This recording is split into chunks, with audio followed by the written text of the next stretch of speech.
আজকে বানিয়েছি কোয়াশ আর আলুর এক দুর্দান্ত স্বাদের তরকারি। একবার খেলে যার স্বাদ কোনোদিন ভুলতে পারবেন না। নমস্কার আমার প্রিয় বন্ধুরা, আশা করি আপনারা সকলে ভালো আছেন আর সুস্থ আছেন। বাসন্তীর রান্নাঘরে আপনাদের সবাইকে সুস্বাগত। আজকে বানিয়েছি কোয়াশ আর আলুর এক দুর্দান্ত স্বাদের তরকারি, যা দিয়ে ভাত ও রুটি দুই খেতে পারবেন।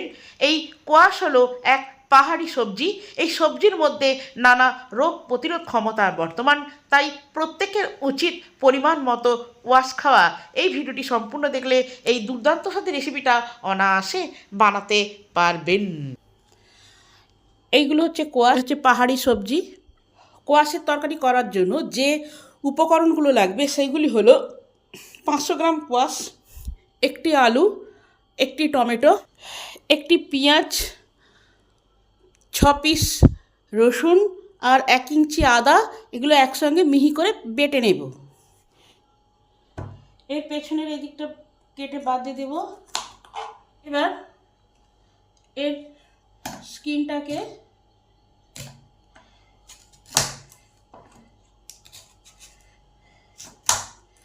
এইভাবে এর পুরো খোলাটাকে ছাড়িয়ে ফেলবো।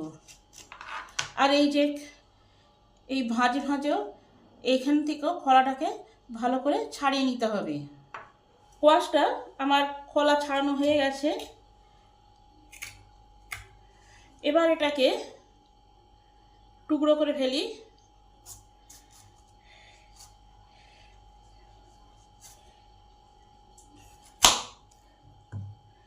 এর ভেতরে ঠিক আমের আঁঠির মতো ছোট্ট আকারে বীজ থাকে।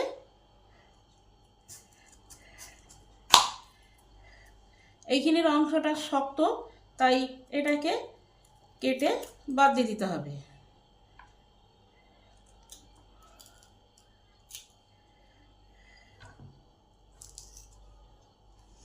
এইখানে ঠিক আমের আঁঠির মতন এটাকে কেটে বাদ দিয়ে দিতে হবে।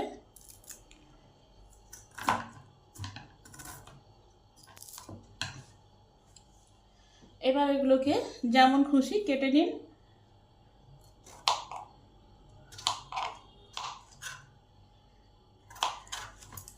আমিও প্রথমবার রান্না করছি, এখনো জানি না খেতে কীরকম। কোয়াশটা আমার ভালো করে টুকরো করা হয়ে গেছে, পরিষ্কার করে ধুয়েও নিয়েছি। এবার তাড়াতাড়ি যদি রান্না করতে হয় তাহলে প্রেসার কুকারে করতে হবে। কোয়াশ সেদ্ধ হতে সময় লাগে, তাই আমি কোয়াশগুলোকে একটা প্রেসারে নিলাম। কিছুটা জল দিলাম, ওই 1 কাপ।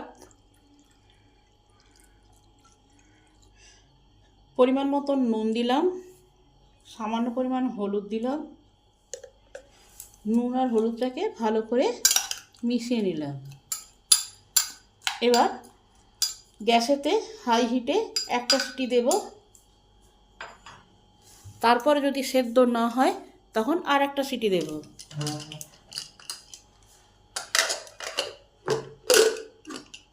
কড়া গরম হলে কড়াই দিলাম পরিমাণ মতন তেল।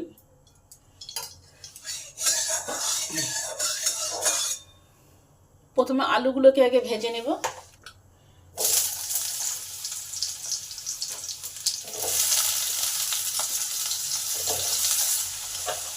এবার আলুতে পরিমাণ মতন নুন দিলাম,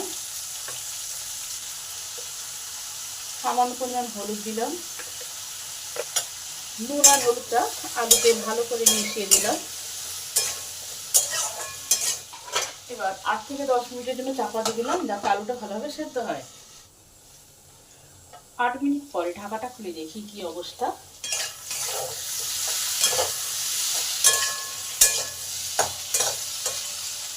আরও 5 থেকে 6 মিনিটের জন্য চাপা দিয়ে দিই, যাতে আলুগুলো 80% সেদ্ধ হয়ে যায় আর ভাজা ভাজা হয়। 5 মিনিট পর চাপাটা খুলে দেখি কি অবস্থা। আলুগুলো ভাজা হয়ে গেছে আর 80% সেদ্ধ হয়ে গেছে। এবার নামিয়ে নিই। এবার সামান্য পরিমাণ তেল দিলাম, 1/2 চামচ কালো জিরে দিলাম, একটা শুকনো লঙ্কা আর একটা কাঁচা লঙ্কা ভেঙে দিলাম। এইগুলো একটু ভালো করে ভেজে নেব। একটা তেজপাতা দিলাম,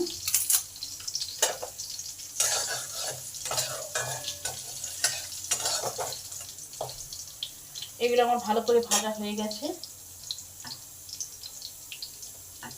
এবার 3-4টে রসুন কুচি দিলাম,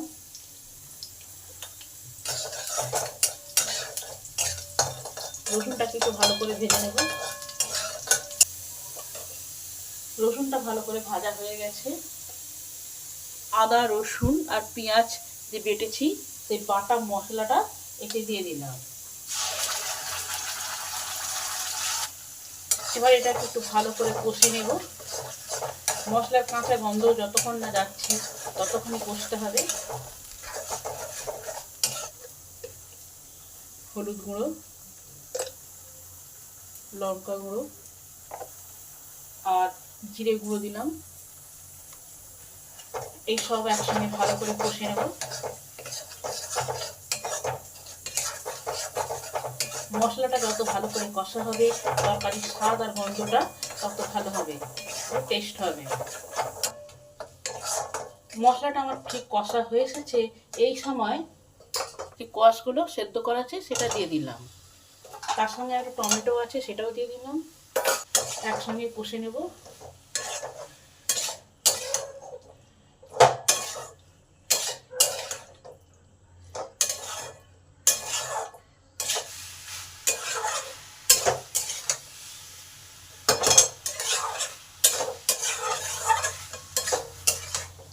এটা আমার ভালো করে কষা হয়ে গেছে।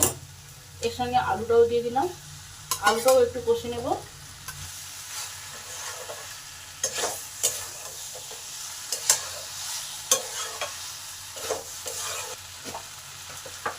মিক্সটা দিয়ে একটু জল দিয়ে দিলাম।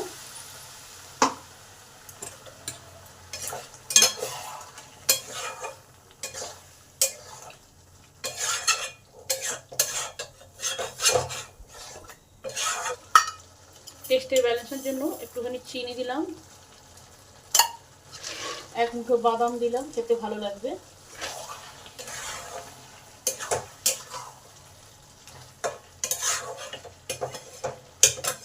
এবার গ্যাসটাকে মিডিয়াম হিটে করে দিয়ে 5 থেকে 6 মিনিট চাপা দিয়ে দিলাম।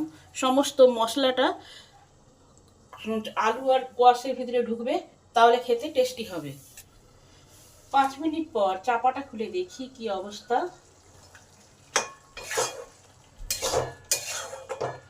রান্নাটা আমার কমপ্লিট হয়ে গেছে। তরকারিটা ভাত কিংবা রুটি, লুচি কিংবা পরোটা যে কোনো জিনিসের সাথে খাওয়া যাবে। খাওয়ার আগে 1/2 চামচ গরম মশলা ছড়িয়ে দিলাম। গরম মশলাটাকেও ভালো করে এই তরকারির সঙ্গে মিশিয়ে দিই। গ্যাসটাকে অফ করে দিয়ে 5 মিনিট চাপা দিয়ে রেখে দিলাম। গরম মশলার ফ্লেভারটা তরকারিতে যাবে, তাহলে খেতে আরও টেস্টি হবে। 5 মিনিট পর ঢাকাটা খুলে দেখি। আপনারও বাড়িতে এইভাবে কোয়াশ আর আলুর তরকারি রান্না করে খেয়ে দেখবেন। রেসিপিটা যদি ভালো হয় আমার চ্যানেলটিকে লাইক করবেন, কমেন্ট করবেন, শেয়ার করবেন। ভিডিওটি সম্পূর্ণরূপে দেখার জন্য অসংখ্য ধন্যবাদ। দেখা হচ্ছে অন্য কোনো নতুন ভিডিওতে।